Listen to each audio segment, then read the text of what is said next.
T-Man 978 Chill Review. Hello everyone, T-Man 978. Right now we're going to be taking a look at Transformers' masterpiece, Beast Wars Cheetus, or as we know him everywhere outside of Japan, Cheetor. Here's a look at Cheetor's packaging right here. There you go, you don't really care. Here's his collector's card. And he does come with an instruction manual that you can no doubt find scans of online. I'm pretty sure somebody wants me to keep doing that, but no. Here we go. This is the second release version of this particular action figure. It fixes several issues that the first one had, mostly the quality control of things staying tabbed together in robot mode. But the paintwork, immaculate. I love saying that. It is spot on. Yeah. Here we go. The face looks like it's supposed to look. This is his blank neutral face. He has this detail up under here. So it's pretty much like a mix between it's trying to be perfectly cartoon, but since they can't make it perfectly animal, they have some toy detail in there as well. Because it's no way they could get around it without super duper crazy over engineering this thing to a crazy level. But here's this detail. His gun storage makes him have a robot exhaust port right there. You can see the feet and all that. But let's get into his articulation. The head, the mouth can actually open. So he's talking. Now his head can go down, his head can tilt left and right and whatnot, and rotate because it's basically on a peg. The forearm can do this. It can go out to the side, looking like that, one of those Marvel Select joints. It can rotate right here, can bend up there, go forward, and pivot. So you can get some clever poses and whatnot. I don't know if he's going to be posed like this in the thumbnail, but I like doing that. Plus, right here at the shoulder, it can, ignore that, do this. It can do this, but I don't really consider that articulation. Unfortunately, you can't rotate the waist in any type of way, but the legs can do this. They can go out to the side. They can swivel right here. You do technically have two knee joints right there, but they want the thing to be like that. This moves, and this toe bends out. What I typically do when I have him in that arm cross pose that I was showing off, is I'll have his legs down like this so the feet can be on the ground. Also, the tail can do this, and that, and this, and go down. And yeah, I don't think he has access to a stand port or of any kind in this mode. I mean, you could shove something up in there, that'll work, but yeah. How the head gimmick works is you plop this off. Unfortunately, due to transformation, this is known to go in there. It stays out stiffer than the Shadow Panther, but here's another head right here. Sometimes when you plug it in, you'll have to pull forward, which can make the head come off. But this is his like shocked or scared face or nervous, jumping gyros and whatnot. There you are with that. Here's his last head. He's got the side eye going on right there. He's angry, he's snarling. Rawr. But if you don't want him to have the side eye with these, you know what I'm noticing? If you force it all the way down, it really stays plugged in well. As I was saying though, if you don't want him to have the side eye, you can grab right here, pull these eyes out, shove one of his other pair of eyes in there, and now he's angry but looking forward. Here's the other eyes I had in his scared face. Here's the side eye on the scared face, and a side eye on his neutral face. I don't have any other beast things transformed besides Black Arachnia. This is my generation's Waspinator right there. And here is Shadow Panther, who is, of course, the exact same toy. Shadow Panther actually came with 2 accessories that Cheetor can use, so I'm going to show that off. For whatever reason, Shadow Panther came with this communications device, which is meant for Cheetor because it was used in the 3rd episode of Beast Wars called The Web. There's even this cutout right there in the sculpting. So you place that there. There's a little peg, and it keeps it basically in place. He used this. Well, Rhinox developed it, and they wanted to see how far away from base he could run, and they could still communicate with him. Transformation! Like most Beast Wars toys, he is kind of a parts former because of the weapon storage. Lift that up, and we can go ahead and unplug this from his rear. And now, we can lift this up this way, rotate it, rotate it. It's really stiff. Makes you feel like it doesn't really rotate. I'm not sure if the original release was like that. And you do that, then we can go ahead and make this come in right here. Rotate this around. Kind of do this. Plugs into there. And we can fold these in. And this can come, and there's a little hole right here that tabs into the gun, and another little peg that goes into there. You're gonna have to move all that to get it around his hand, but that's the transformation to this gun. Up under here, we have this gun right here stuffed under there.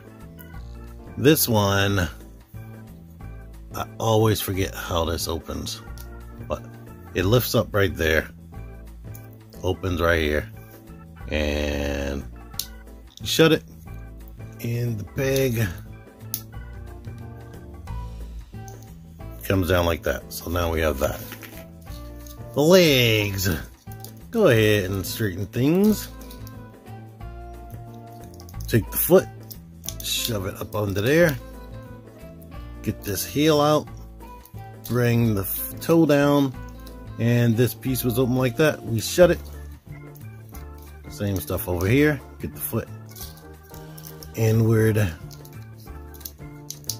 this way, bring the heel out, bring the toe down, shut this piece, kind of bring the knees forward. Now this detaches, rotates, and sits right here. But since this is going to be the front of his legs, you need to rotate things that way. You can bring that down, which reveals that faux cat head. Bring that down. Up here, we can just get these out of the way. Unpeg up here, and his hand came off. Okay, but open this up, get this out of here, and I don't know how that came out. It was forever before I realized this was a thing right here, that the hand is only pegged in. But do that. In fact, I don't even know why they pegged them in like that. You would think he had like exchangeable hands. Maybe that was a thing and they changed their mind. But now this right here, we can lift this up, locking that into place. Lift that up, locking that into place. And that was the main thing that was not working right on the original toy. Up here, we need to lift his head up, get him looking straight, get this one up like this, and with it angled out right here, we can go ahead and rotate this. Now we can shove his neck all the way up, start bending this back, and his face came out of there. Bend that back, put the head basically down in this orientation. Start bending things, and this right here tabs into a little slot right there. Once you get his back down perfectly into its orientation.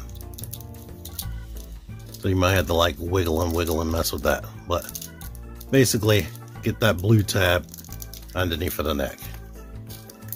Now back here, there is a peg here and a hole there. We need to actually rotate the arms, and where is it? There is a little slot right there on the inside of the cheetah arms. We need to rotate that and get it plugged in. There we go. So that that will stay in the place and won't be flailing around in robot mode. Do that. Get the arms like this.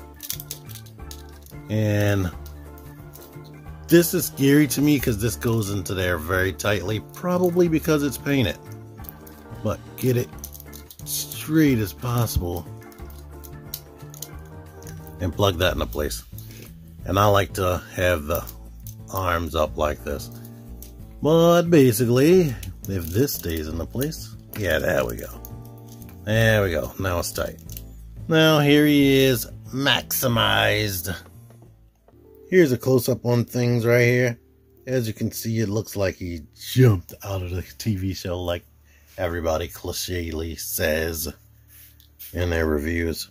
But he does. He is perfectly mimicking his animation model all the way. As you can see right here that they definitely went for robot mode over beast mode. So, yeah, they even made the things in the shoulders look like polygons and whatnot.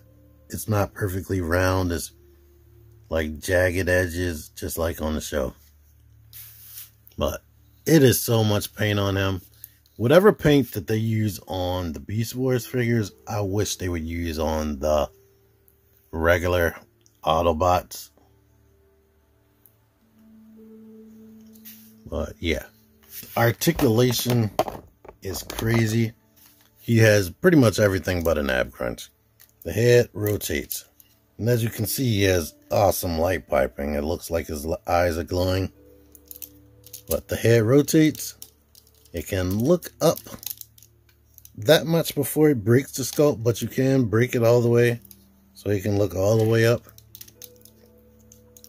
The shoulders have a ton of points of articulation. He does have like butterfly motion backwards and forwards. The arms can go in, they can come down a little bit, go all the way out. And on the original release, this connection right there used to break up. These face plates seem to dislodge themselves very easily. Outside of that, I don't really have any other problems as far as anything else. But this rotates. He has double jointed elbows that goes all the way up there. The wrist rotates. And because they're on a hinge, they can go back and forward. Like, I didn't think of this guy as having super duper good articulation, but this is something I only noticed them doing with Sunstreaker, and they've been doing it. They was doing it with this guy. Fingers open up. Waist rotates. The leg kicks forward, even with this weird shaped crotch. Kicks forward all the way 90 degrees, but can go up higher if you do that. Go out to the side. Swivel right here above the knee. Knee bends more than 90 degrees. But it is technically double jointed right there. So, well, it is. I'm not going to say technically. It is double jointed. He has sort of fake ankle pivot with the front of the toe swiveling completely around. And the toe can go down a bit and come up a little bit. But this joint right, this thing right there is kind of covering that. And the heels can do this. The arms back here can move outward to accommodate for certain poses and whatnot, and he does get a standpoint right here and the robot mode. So you do have access to that. And I like, even though that's showing, it's covered up by the arms.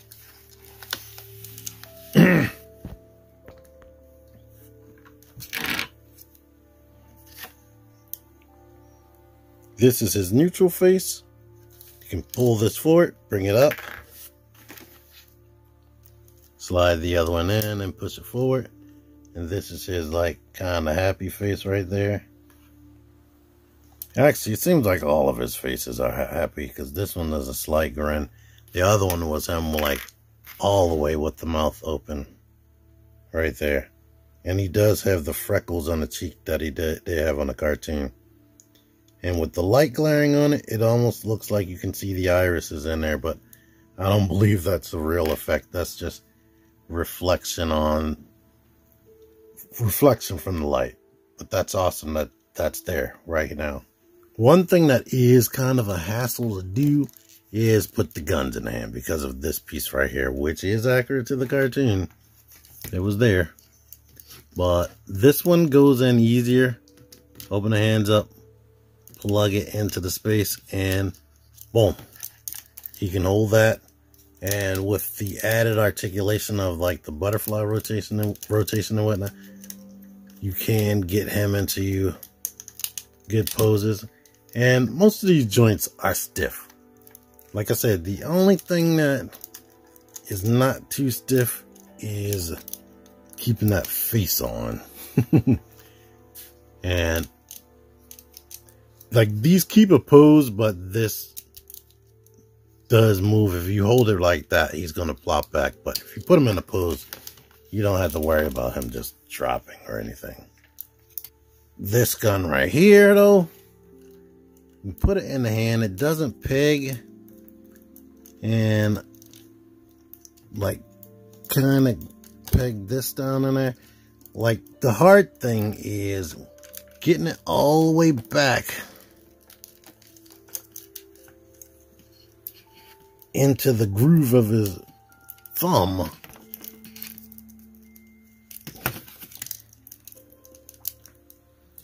Like, I don't know what's stopping it, because I don't see anything that should be stopping it. Well, basically, I just put it in there and try my best to close the fingers around it. And then you have to kind of have it angled, because this thing under the forearm kind of gets in the way. So, as you can imagine, I typically don't make him use this gun. He rarely used it in the cartoon, to be honest. So, yeah, and it pretty much kind of stays loose unless you have it right, but he's not really holding it right, and yeah, it is frustrating. All right, here's a pose you can mimic right here with this gun. If you want them on the shelf not holding the weapons, here's an option. You can pull these out, and he has this little tab right there. There is a little hole right here. You can plug this onto his back like that. Shove that down. Of course, it can't close all the way. And this gun right here, there's a big hole right there. You can put this gun on his back. So he has everything stored RC style. But yeah, I really like this figure. It's way more posable than I would think it would be. It pretty much is a dream come true, to be honest, or a masterpiece compared to the original toy. Looks like the source material greatly. Paint is awesome. Comes with the necessary faces and whatnot for both modes. The only thing that's bad mostly is the exposed robot parts in animal mode or beast mode. So, yeah. If you can get past the beast mode, which I can, because I really like the robot mode, then there should be no problem. Now, because cartoons don't have logic, in that same episode, The Web, when he went to robot mode, this communicator was on his bicep in robot mode, which didn't make sense. How did it go from these legs that are clearly visible on his back. See right here. Yeah, that don't make sense, but this is included with Shadow Panther and not him. Here's this size comparison with Megatron and Optimus Primal, who are both masterpiece figures. Here's a typical Autobot car and nice C right there. Cheetor with a Marvel Legends, which might actually be in scale because they were roughly around the size of humans. These are way more easier to transform than Megatron and Primal back to beast mode. So here's this. And here's Generations Waspinator, who should probably be a little bit more taller. Like probably around the height of Cheetor. And because every time I hear Cheetor talk, all I hear is Goku. Because they had the same voice actor at some point. But, yeah. Like I said, he's cool. I bought this off of Amazon Japan because Amazon Japan is typically cheaper on certain items if you pre-order.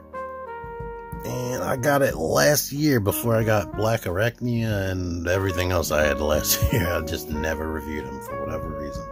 But now the review is done. I do not have the Kingdom figure. I don't have any Kingdoms figures because I collect too much other stuff and I can't put the money into buying something off eBay extra early. But anywho, thank you for watching this. Until next time, T-Man978 out of here. Join the Syndicate Toy Hunters Facebook group. Link in the description. Click the videos. Click the videos, baby. Click the videos. You should really click these videos. Click the videos. Click those videos, baby. Click the videos. You really should click those videos. Click that shit.